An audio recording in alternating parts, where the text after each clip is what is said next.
আসসালামু আলাইকুম, Habiba kitchen and ব্লগে আপনাদের সবাইকে স্বাগতম। আজকে আমি বানাবো মিষ্টি দই।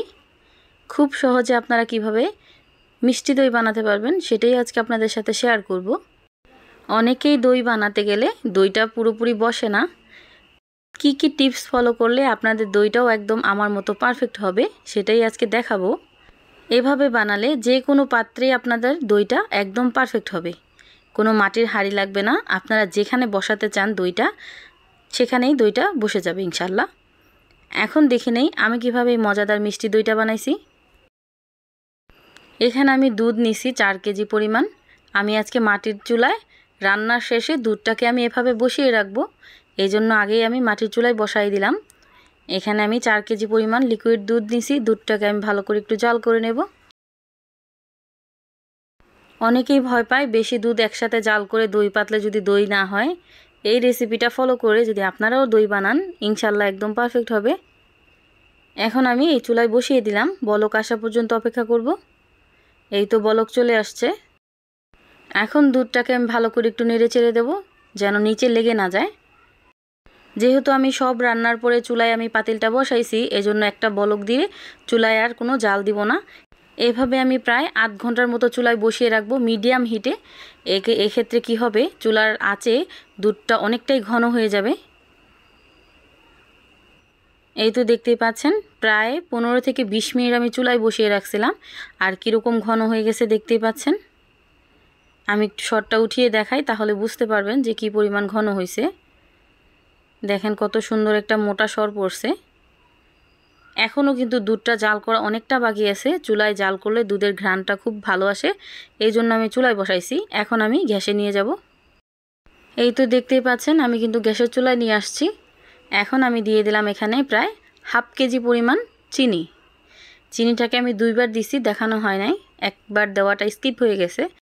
এখানে আমি 2 কাপ পরিমাণ চিনি দিয়ে দিছি। আপনারা মিষ্টির পরিমাণ বুঝে তারপর চিনিটা এখানে ব্যবহার করবেন। এইদিকে একটা মগে আমি হাফ কাপ পরিমাণ পানি নিয়ে নিছি। দিয়ে দিব 1 কাপ পরিমাণ গুঁড়া দুধ। এখন আমি এই গুঁড়া দুধটাকে ভালো করে একটু মিশিয়ে নিব।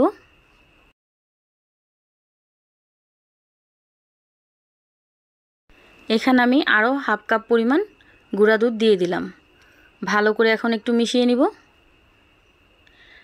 ডাইরেক্ট দুধের সাথে গুঁড়া দুধটা দিতে যাবেন না, তাহলে কিন্তু দলা পাকিয়ে যাবে। এরকম ঠান্ডায় অল্প একটু পানির সাথে গুঁড়া দুধটা মিলিয়ে তারপর দিলে ভালো হয়। এভাবে আমি সবটুকু মিশিয়ে নিছি। এখন আমি গুলিয়ে রাখা গুঁড়া দুধটা এখানে দিয়ে দিব। এখন আমি ভালো করে একটু মিশিয়ে নিব। এখানে আমি পরিমাণটা বলে দিই, আমি 4 কেজি পরিমাণ লিকুইড দুধ নিয়েছিলাম। দুধটাকে জাল করে আমি 1 কেজি করে নিছি। 2 কাপ পরিমাণ গুঁড়ো দুধ গুলাইয়ে দিছি আর 2 কাপ পরিমাণ চিনি দিয়ে দিছি।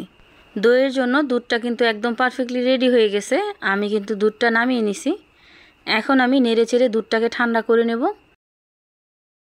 কিভাবে বুঝবেন দই পাতার জন্য এই দুধটা একদম পারফেক্টলি রেডি হয়ে গেছে কিনা? হাতের একটা আঙুল দুধের ভিতর চুবিয়ে দেখবেন, যদি কুসুম গরমের থেকে একটুখানি বেশি গরম মনে হয় তাহলেই আপনারা দইটা পাতবেন।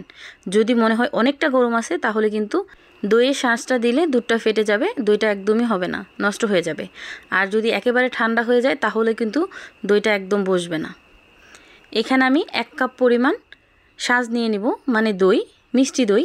আপনারা চাইলে টক দই দিয়ে করতে পারেন। এখন এই দইটাকে আমি ভালো করে একটা চামচ দিয়ে ফেটে নেব, যেন কোনো রকম লাম্পস না থাকে এই দইয়ের মাঝে।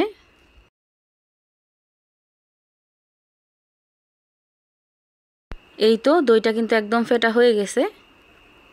এখন আমি যেই পাত্রে আমি দইটাকে সেট করব ওই পাত্রে আমি কিছুটা পরিমাণ দই দিয়ে হাত দিয়ে ভালো করে একটু মেখে দেব।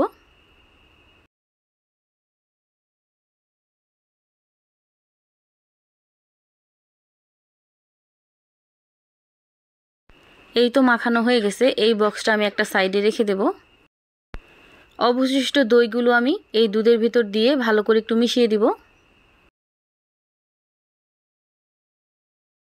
এই দুধটা কিন্তু এখন কুসুম গরমের থেকে একটু বেশি গরম আছে। আর অনেকটা গরম যদি থাকে তাহলে কিন্তু দুধটা একদম ফেটে যেত বা হতোই না, এখনই দেখা যেত সানা সানা হয়ে গেছে। এই জন্য চেষ্টা করবেন কুসুম গরমের থেকে একটুখানি গরম বেশি, যেন আঙুলটা সয়, ওই পর্যায়ে আপনারা দইটা সেট করে নেবেন। এই তো মেশানো হয়ে গেছে। এখন আমি আগে থেকে রেডি করা যে পাত্রটা, যেটা আমি সেট করব দইটা, ওই বাটিতে এখন ঢেলে নেব। আমি কিন্তু এভাবে গ্লাসেও অনেকগুলো বানিয়ে নিয়েছিলাম, ওগুলো আর দেখানো হয় নাই। যেহেতু এখানে দইয়ের পরিমাণটা একটু বেশি, এজন্য এই একটা বক্সে যথেষ্ট নয়। আমি গ্লাসেও এভাবে দইটাকে মেখে তারপরে এই সম্পূর্ণ ব্যাটারটা ঢেলে ঢাকনা দিয়ে ঢেকে রাখছিলাম, কাচের একটা ঢাকনা দিয়ে ঢেকে রাখছিলাম। এভাবে ঢাকনা দিয়ে রেখে দেব 5 ঘন্টার জন্য। এই তো দেখতেই পাচ্ছেন 5 ঘন্টা হয়ে গেছে। আপনারা যদি দেখেন দইটা সেট হয় নাই, তাহলে আর 1 ঘন্টা বাড়িয়ে রাখতে পারেন। এখন আমি ঢাকনাটা খুলে একটু দেখাচ্ছি। এই তো দেখতেই পাচ্ছেন মাশাআল্লাহ খুব সুন্দরভাবে সেট হয়ে গেছে। এখন আমি কেটে দেখাবো। নিজের হাতে দই বানিয়ে এভাবে সুন্দর করে সেট যদি হয়, আর কাটার সময় যে একটা ফিলিংস আসে, ওই ফিলিংসটা বলার মতো নয়। দোকানের মতো একদম পারফেক্ট হয়েছে, আর টেস্ট হয়েছে আলহামদুলিল্লাহ দোকানের থেকে বেশি। অবশ্যই বাসায় ট্রাই করে দেখবেন। আর যদি বাসায় বানায় থাকেন এই রেসিপি দেখে, অবশ্যই কমেন্ট করে জানাবেন। আপনাদের কমেন্ট পেলে কিন্তু খুব উৎসাহ লাগে। আর দেখতেই পাচ্ছেন একদম হাতে কাটা দই হয়েছে মাশাআল্লাহ। এখনও যারা ভিডিওতে একটা লাইক দেন নাই, প্লিজ একটা লাইক দিয়ে দিবেন।